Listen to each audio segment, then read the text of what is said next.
assim, se ficou alguma dúvida da manhã, daqui a pouquinho a gente ajuda para todo mundo ficar com todas as cópias, tudo funcionando. Mas a gente só queria que vocês prestassem atenção um pouco agora no começo sobre qual que é, porque trabalhar com áudio em programação tem um paradigma um pouco diferente do vídeo e tem algumas especificidades, tem alguns termos, alguns protocolos, e isso a gente vai tentar esclarecer um pouco mais agora, tá?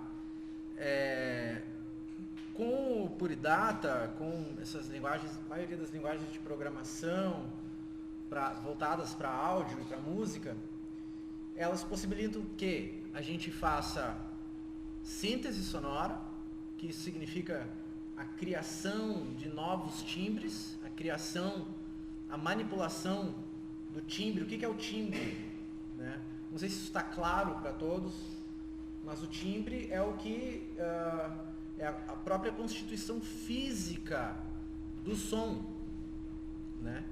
Existe uma história que é o seguinte: o som, ele é um tipo de fenômeno acústico, né? Ele acontece aqui, eu estou falando, estou empurrando o ar, estou criando uma onda no ar, uma onda acústica.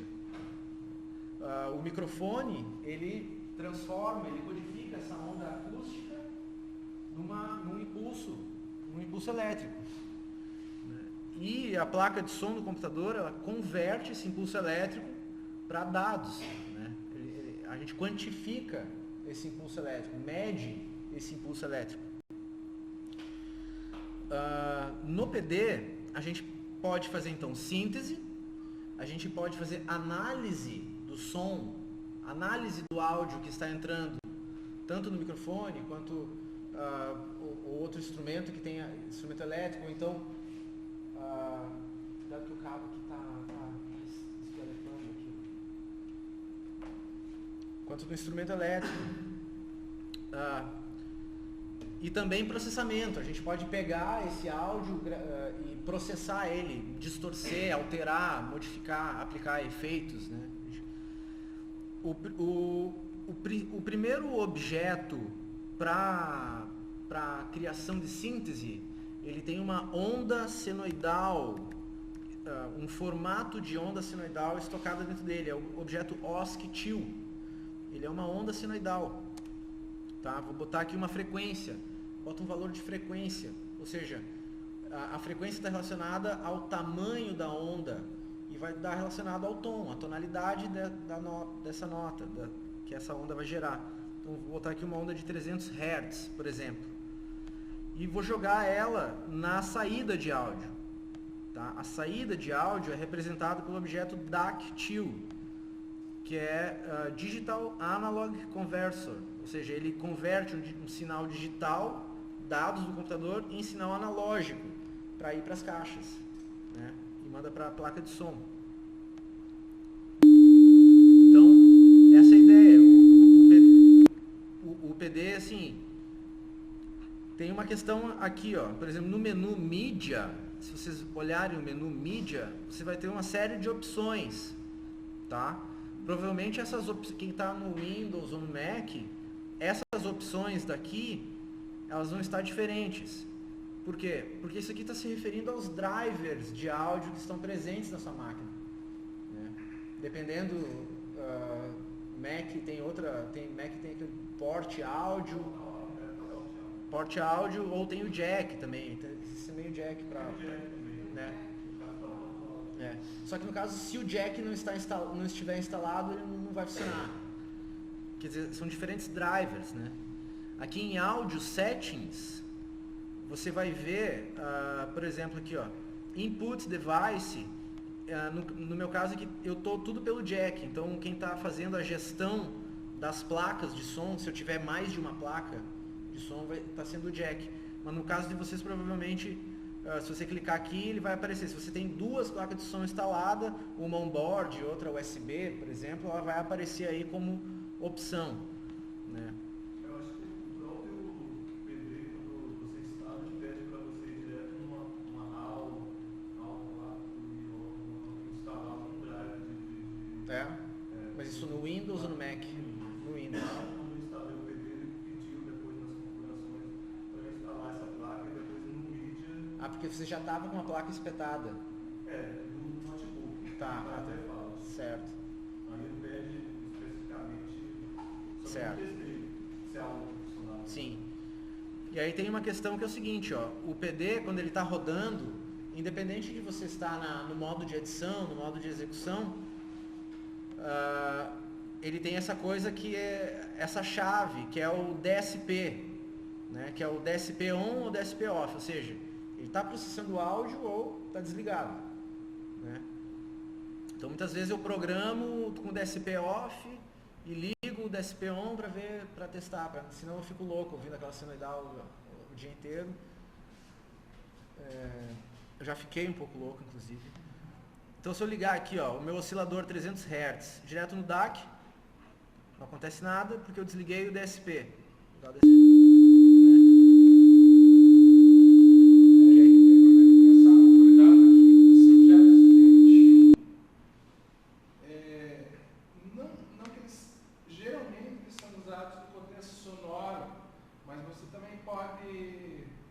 Torcer um pouco a percepção disso e ir um pouco além, se você parar para pensar que a diferença desse tipo de objeto que tem o tio e que não tem o tio é que está acontecendo um fluxo de controle de dados ali o tempo todo. E por isso que tem que ligar e desligar o DSP. Quando você está mexendo com o metrônomo, por exemplo, ali, e daí você joga o computador, ele só vai disparar o novo número do computador quando você der um bang. No caso do oscilador, não, ele está o tempo inteiro jogando aqueles dados ali, ó. Se você colocar um objeto ANSIG embaixo do OSC, tio, acho que é uma boa... Eu vou botar o ANSIG. Bota um ANSIG e um slider de menos 1 até 1. Daí deixa o oscilador em 1 Hz. Deixa ele grandão e deixa... Aumenta o tamanho dele. Uhum.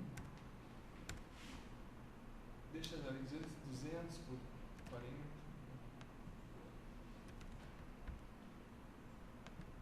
Coloca um número também.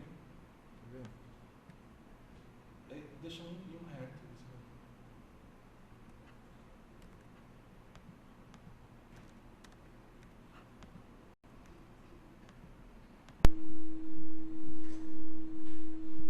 Deixa o número, bota um número também. Vocês verem os números corretos.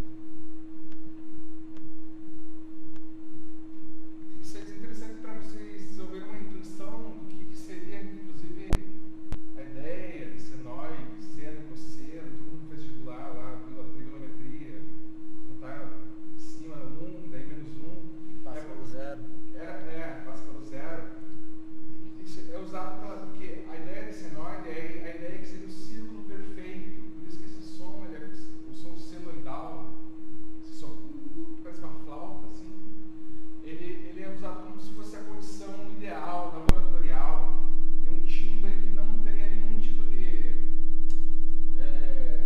perturbação, sabe? Perturbação não no mau sentido, mas, por exemplo, uma roda de violão, ela já não é uma senoide, ela tem um certo característica de alguns componentes que não são só aquela onda principal.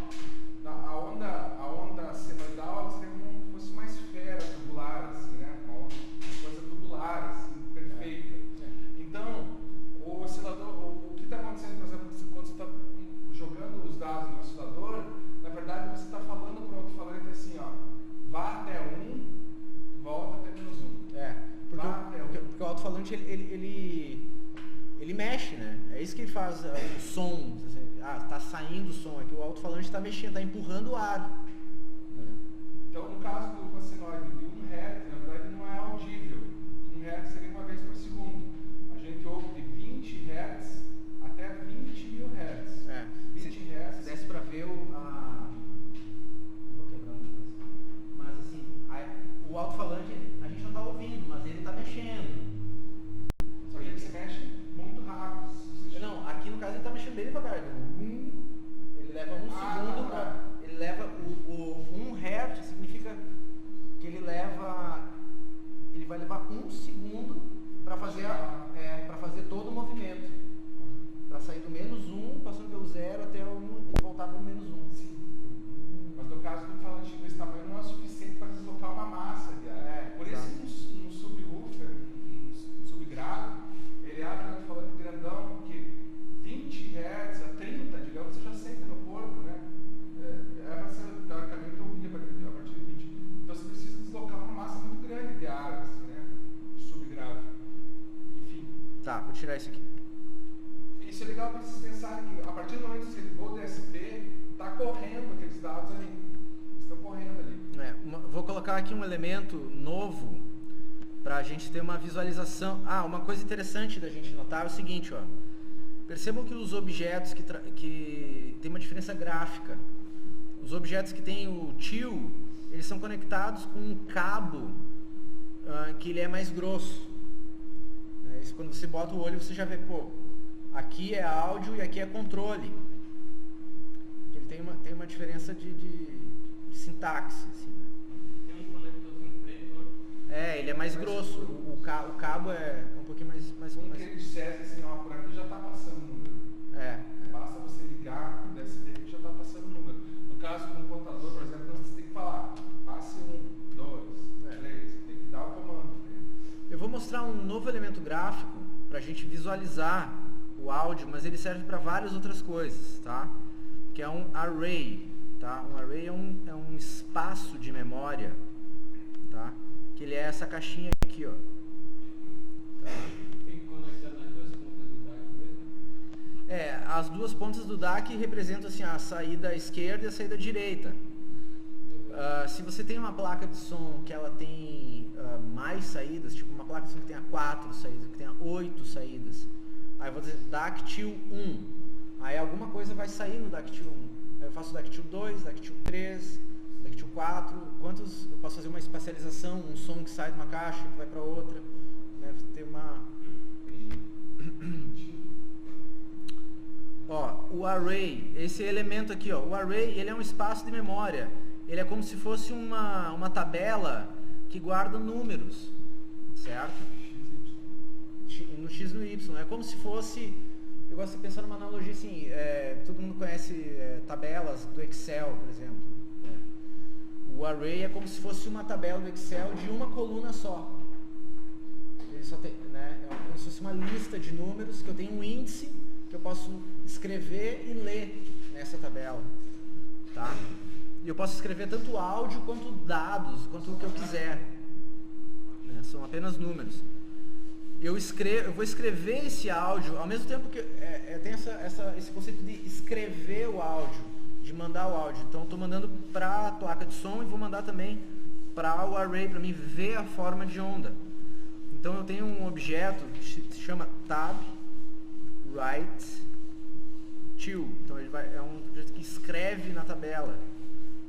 Na tabela array 1, porque eu tenho que indexar, eu tenho que dizer qual a tabela. Eu posso estar trabalhando com diversas tabelas simultâneas. E eu também tenho que mandar um metro, tá? Para fazer com que ele escreva. Né? Então a tabela é como se, por exemplo, ele vai mover o alto-falante lá, daí aqui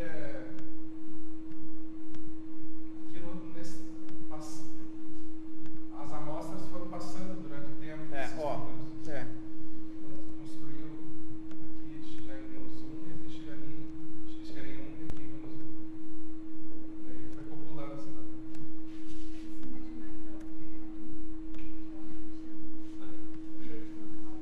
Tô gravando. Você sabe como coloca tio no Mac? Command N. Mas o Command N ele não vai porque é só para... A gente vai fazer outra... Ou copia o tio e depois ele coloca. O que está acontecendo aqui? Conseguiu? Acharam? Então, aqui está acontecendo uma coisa semelhante, ó. Eu tenho um oscilador de 1 Hz,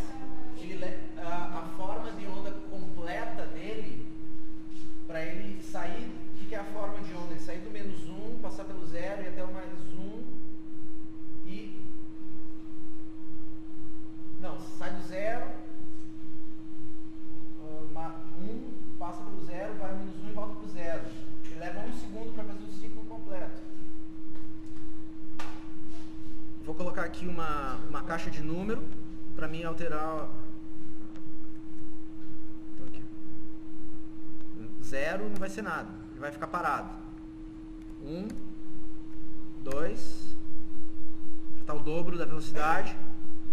Então frequência, na verdade, é velocidade do ciclo da onda. Hertz, né?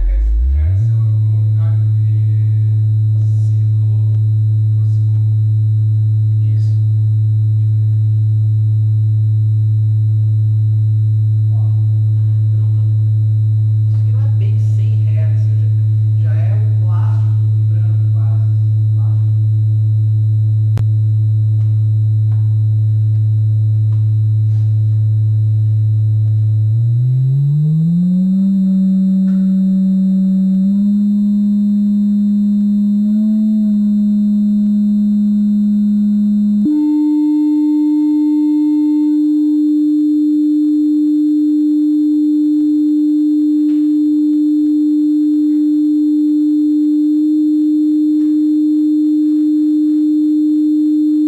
Aí eu consigo ver a forma da onda. Tem um objeto chamado o pitch.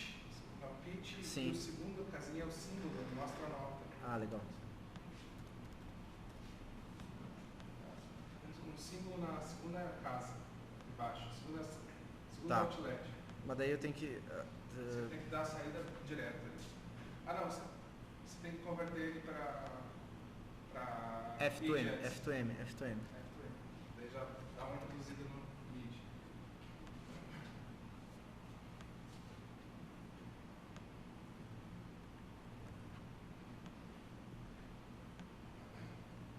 Tá rolando. Não, mas tem que ser um símbolo. Na segunda casa. Símbolo. Ah, claro.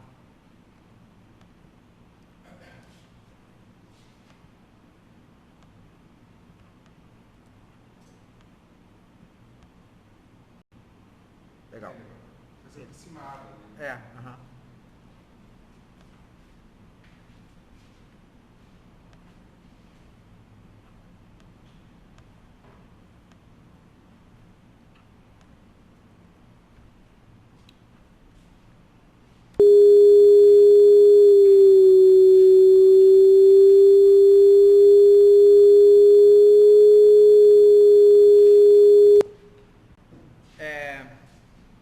Legal.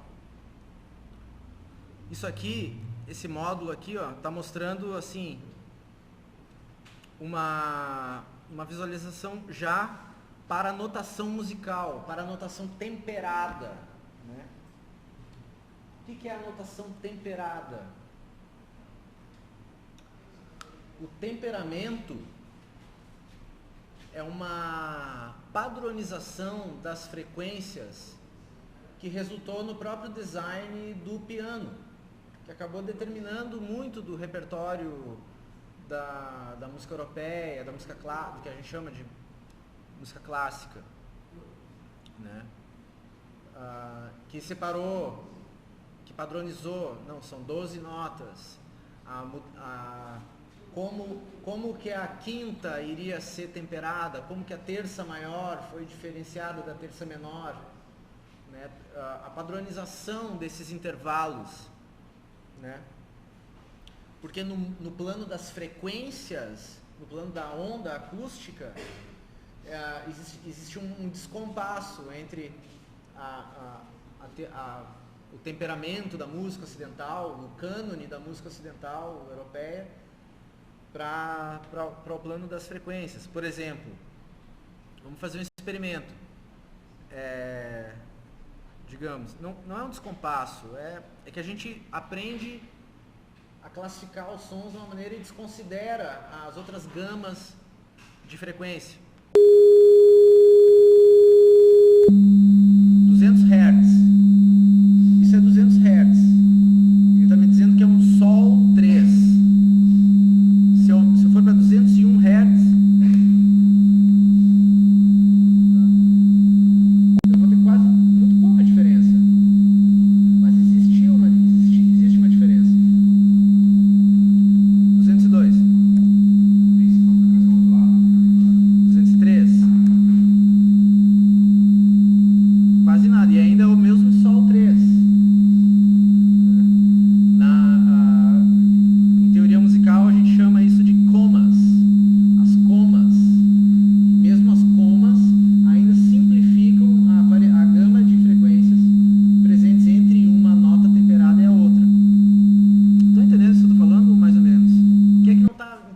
nada.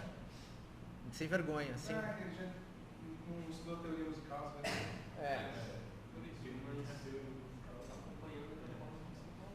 Tá. O violão aqui é um jeito legal de ver, ó. Se você tem aqui um dó, Aí eu sei. dó, ré, fá. Isso é interessante, ó. Se você contar as casas, você dá pra ver aqui, ó, o dó aqui. O ré eu vou pular esse semitom. Mas a escala do dó maior vai ser dó, ré, mi, fá, dó, ré, mi, fá. A gente está acostumado a cantar isso. Eu vi essa melodia maior nas músicas que determina que daqui para cá eu vou ter 2 desses semitons, também chamado tom. Dó, ré, mi.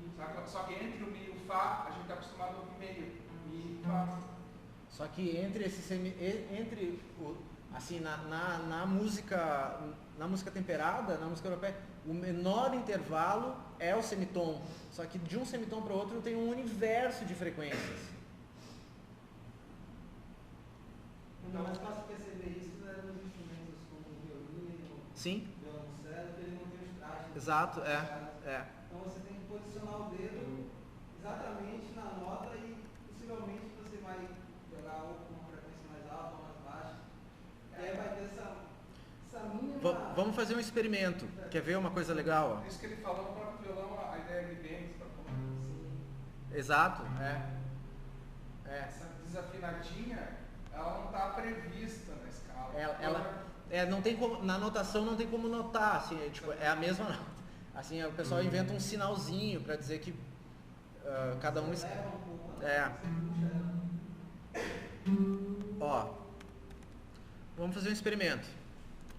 Agora, 200 Hz e 201 Hz, tá? E aqui, ó, vou jogar na placa de som.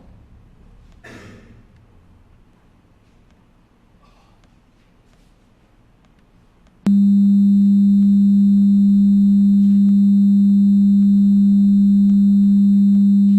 que eu tô ouvindo? Um som contínuo de 200 Hz.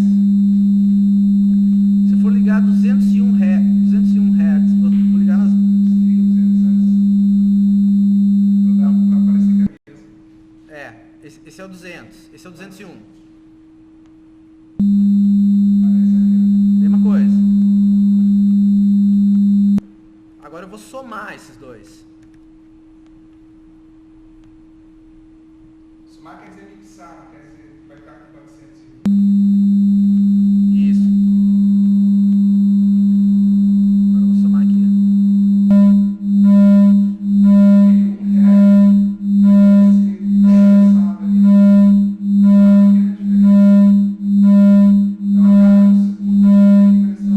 Eles entram em fase e se anulam a cada um segundo.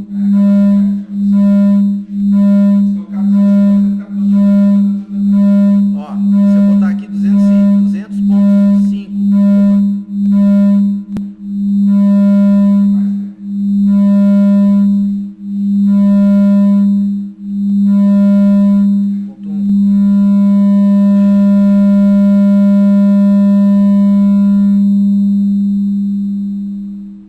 Chega a um ponto que os dois se anulam. Um tá no menos 1, o outro tá no 1. Outro tá no menos 1, outro tá no 1. E o resultado é o silêncio. Isso aí já pode se tornar uma ideia musical, assim, né? Porque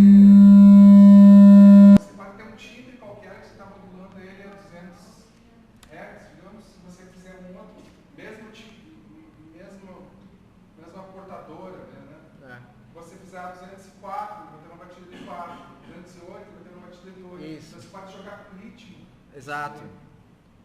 Ó, 202, 2 Hz de diferença. Quer dizer, quando a primeira vez que você vê isso, você vou ter um intervalo. Você pensa, vou ter um tchan, como se fosse 2 notas. Não é. Eu tenho quase que o começo de manipulação, de criação de um timbre. Vamos continuar, ó.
que não está dentro da escala que a gente conhece, ou escala ocidental.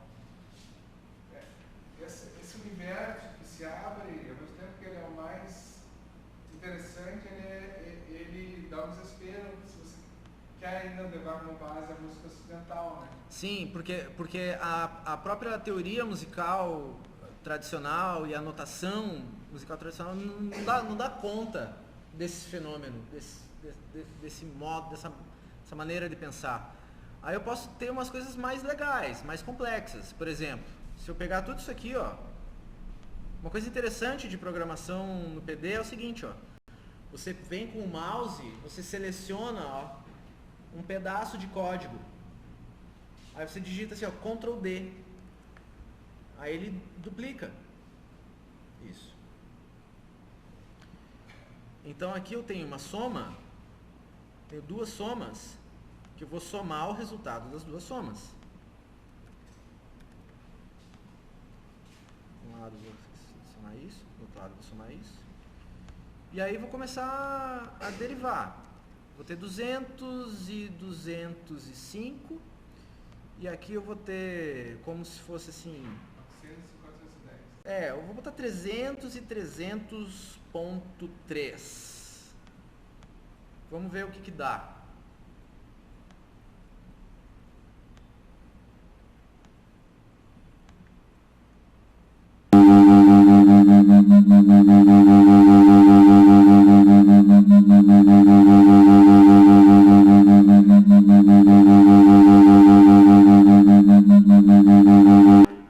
Eu já tenho um som complexo, né? Todos os sons da natureza, todos os sons que estão aqui vibrando, eu empurro o ar bate lá no fundo e reflete lá para outra parede, a madeira absorve, o metal reflete, o metal vibra junto, o cimento tem outra reflexão, tudo isso está interferindo, essas ondas ela está batendo e voltando, né?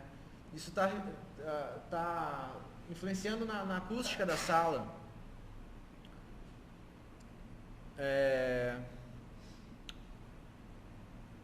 Todos os sons da natureza eles são complexos, são sons compostos. Aquele exemplo da FM é legal porque você está bem próximo dele. Porque daí você tem um índice da população. Deixa eu salvar isso aqui que eu já começo a estragar as coisas aqui.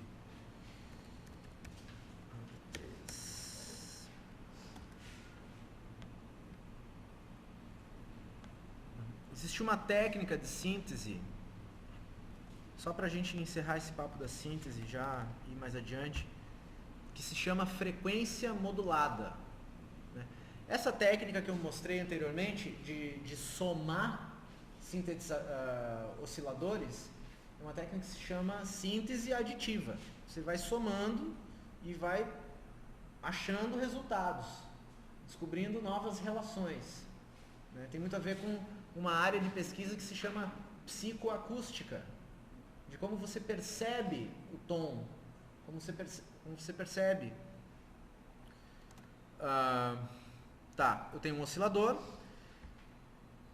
digamos um oscilador em 200 Hz, eu gosto de 200 Hz. E eu tenho aqui um multiplicador de áudio. Esse multiplicador de áudio, ele vai estar se referindo à amplitude do áudio, a amplitude dessa onda. Então é o seguinte, aqui eu tenho um dactil, vou mudar para o dactil, e vou colocar um slider, tá? Isso aqui é interessante, o slider horizontal, certo? E vou posicionar esse meu slider de 0 a 1. Isso é muito importante para a gente não estourar o tímpano nem quebrar os alto-falantes.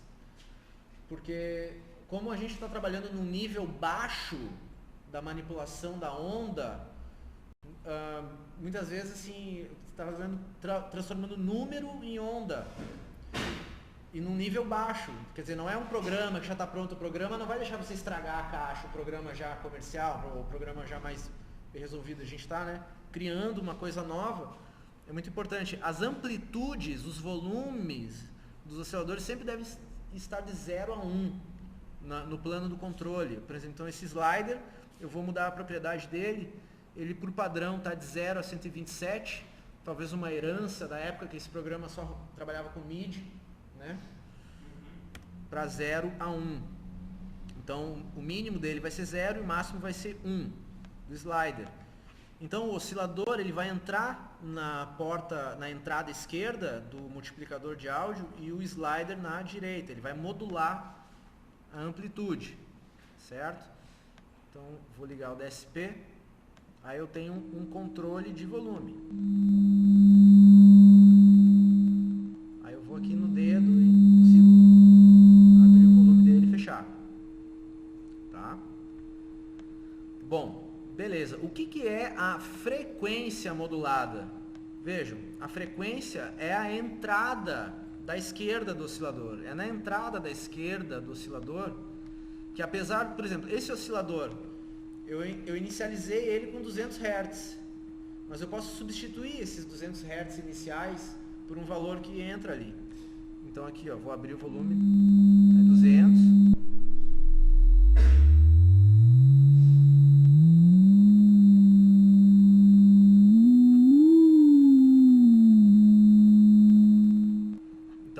Aqui, em vez de eu entrar um número, eu vou entrar um outro oscilador.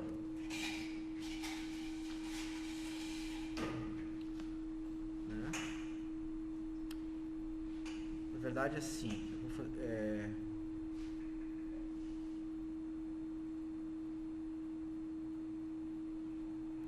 isso.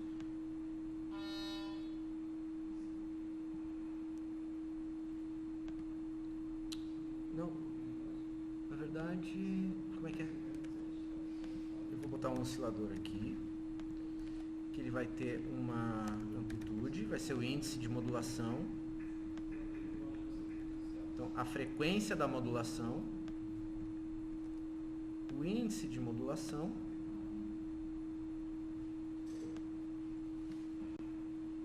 é porque não é bem assim, é assim, ó. Não, é assim, ó, é uma soma. É uma soma de... Porque, na verdade, isso, assim, ó. O índice é aquele que tem volume. É. Esse aqui é a portadora. Aqui a frequência da moduladora é o índice de modulação.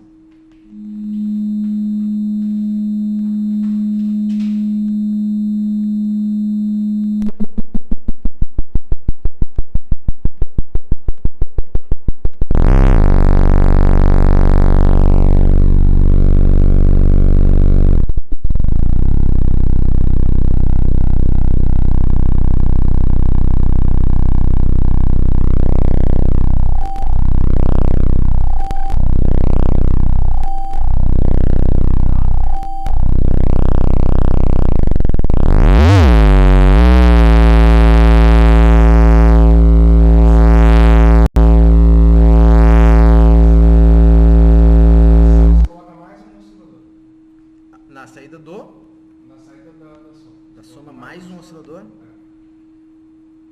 Ah. Não, aquele de cima não é um oscilador, aquele de cima é só uma soma.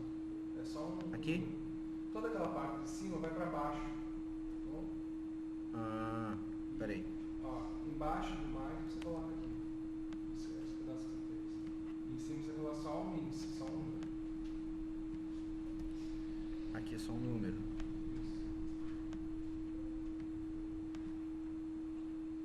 E essa turma é aqui. Isso.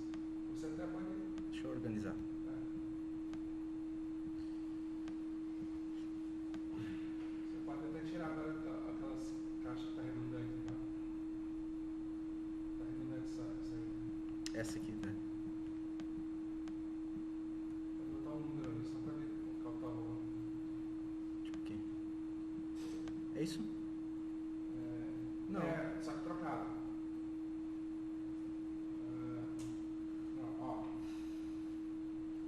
Aqui tá ok? Então você acabou de apagar. Aqui. Você coloca. Multiplicador com volume, você coloca baixo desse oscilador ali, do oscilador de cima. Claro. E a saída disso? Copia aquele... Assim? Isso. Só que ordem trocada. Tanto faz. A soma tanto faz. Tanto faz, quer dizer que quem vai disparar vai ser aquele outro, né? Não, mas a soma de áudio, ela não tem essa... Só aquele controlezinho que você colocou de 0 a 1, você bota... Não precisa ser de 0 a 1 naquele caso. Esse que eu... Aqui vai até 1000, até... Isso aí.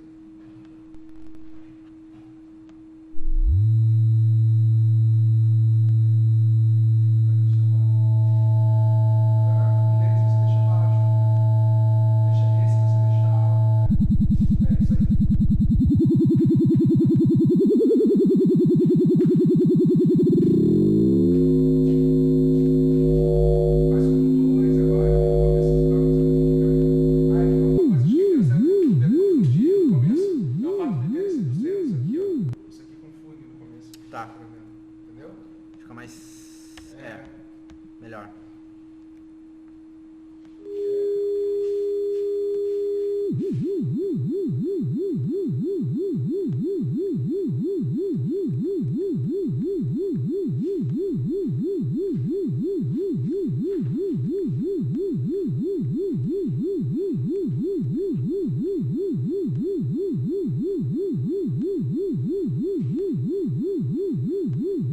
Pronto, tá aí o veneno.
É a amplitude da moduladora, que a gente chama de índice de modulação. Quanto maior esse... Aí aqui não precisa ter essa regra do volume, porque ela não está representando o volume geral. Ela é uma frequência, a frequência que ela vai estar aqui, ó. É a quantidade de distorção, de modulação na onda portadora. Aqui, ó, deixa eu mostrar para vocês. Aqui, ó. A gente costuma chamar esse asterisco de tipo de volume, porque ele vai ser usado como volume, mas não é exatamente isso. Ele é a amplitude. Ele é uma amplitude. Se você pensar assim, dá para entender bem, ó. Por que ele é usado como amplitude, geralmente? Porque se você tem uma senoide, digamos, de 400 Hz, 640 Hz, olha isso aqui, ó. Se ela vai de 1 a menos 1, ela está com a máxima amplitude. Agora, por exemplo, se eu multiplico por meio, ela não vai até 1 menos 1, ela vai até meio e menos meio, entende? Então daí ela teria a mesma frequência, mas uma amplitude menor. Daí nesse caso a amplitude é volume. A gente normalmente usa volume porque é a melhor metáfora, assim. Mas como ela pode ser aplicada em outras técnicas, ela pode estar sendo simplesmente usada como multiplicação de fluxo ali. Olha que interessante como fica a forma da onda resultante disso. Ela fica mais regular, o comprimento da onda fica distorcido. E o resultado é esse som de quase de borracha. Tem uma série de timbres resultantes dessa técnica. Mas por enquanto a gente está falando só de síntese pura, síntese artificial, né? Deixa eu até salvar isso aqui.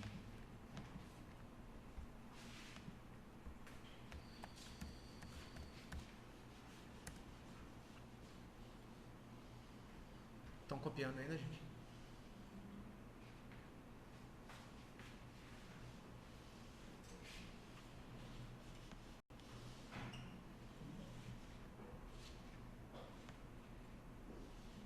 No tab play, onde mostrar a repetição. Vamos, vou mostrar.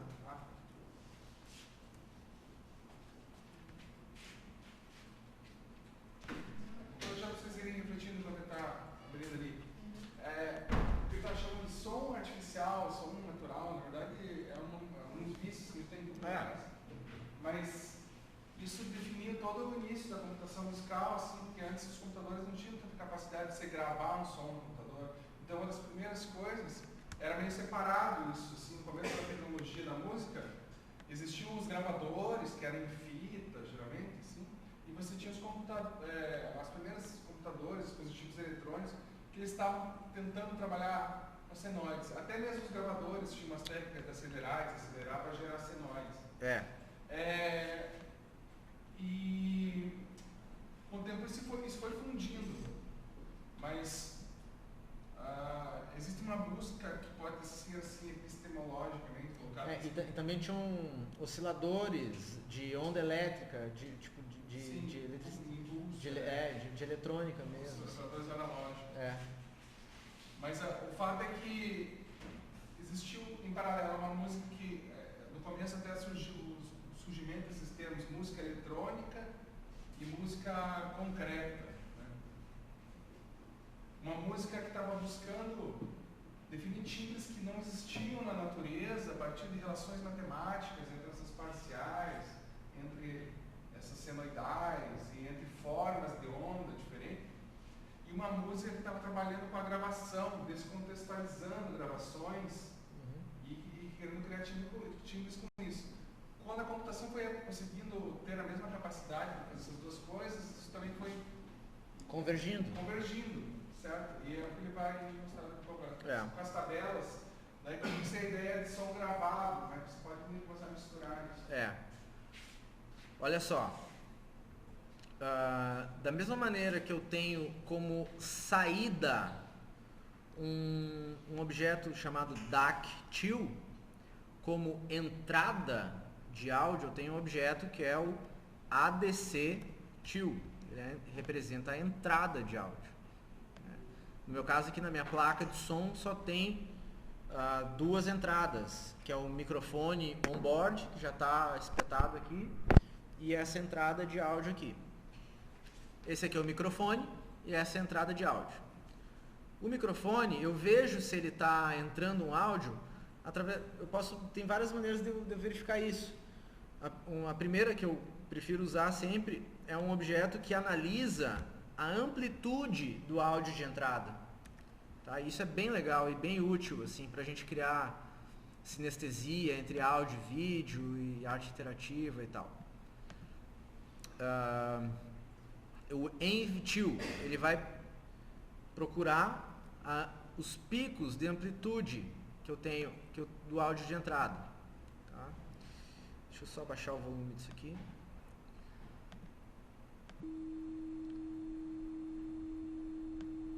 Deixa eu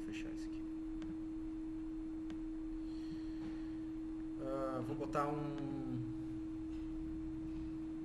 slider vertical aqui, para a gente visualizar melhor. Então, isso aqui é o ruído ambiente, ó.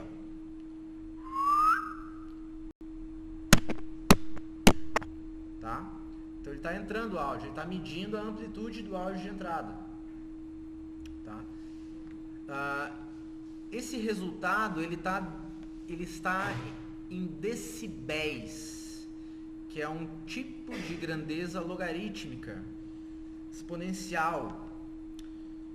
A gente pode converter isso para RMS, para ter uma melhor sinestesia visual, assim, com um objeto que se chama dB, decibéis, to converter para RMS,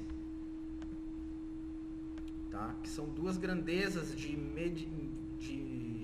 quantificação da amplitude, medição da amplitude. Só que aqui o resultado disso aqui acaba sendo um valor muito menor. Isso. Então vou botar ele aqui até 0.2, 0.1.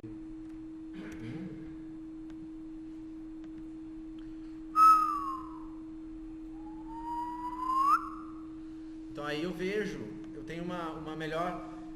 É estranho isso, porque existe uma diferença de software entre a nossa audição e a nossa visão, né? Isso é interessante.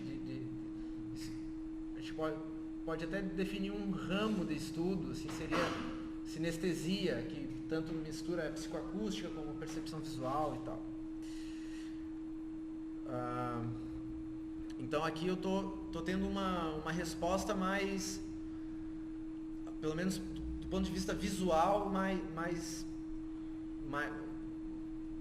sinestésica. Quando eu falo sinestesia, vocês entendem? Né? Essa correlação entre domínios, né? Beleza, então eu estou tendo um áudio de entrada aqui, ó. Então estou medindo a amplitude. Eu também posso medir a frequência, que aí o Guilherme vai mostrar um pouco depois, com outro objeto que se chama fiddle. O Sigmunds. Então, Sigmunds.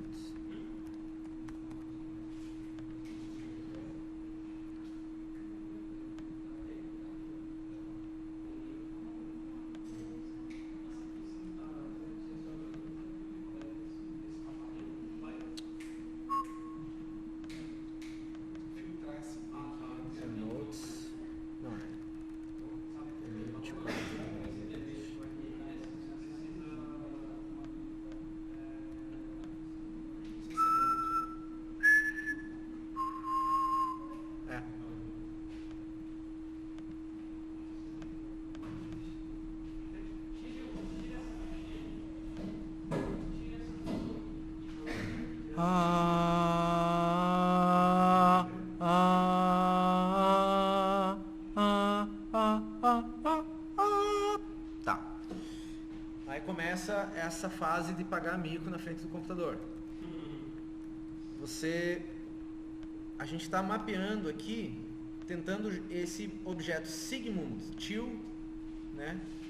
Que ele faz a análise. Então, Sigmund Freud, que é o pai da análise, que é o Sigmund que faz análise da frequência. E ele já me devolve com esse parâmetro notes e com o tamanho de janela. Eu já vou explicar o que é esse tamanho de janela. São quantidade de samples que ele vai usar como amostra para tirar uma média de qual a principal frequência que está aí. Já está me devolvendo o valor aqui como se fosse MIDI, dentro de uma escala MIDI. Né? Se eu for visualizar, se eu converter de MIDI para frequência, com o objeto MTOF, que ele converte a escala MIDI para valor de frequência real. A escala que a gente estava falando no começo, escala temperada, baseada no diapasão do lado 440 Hz.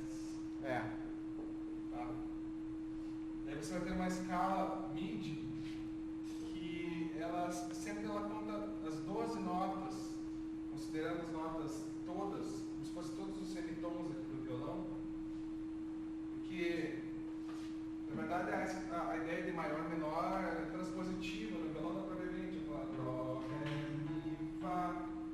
Se eu começar em Si, não vou nem contar as notas, mas elas têm transubstância.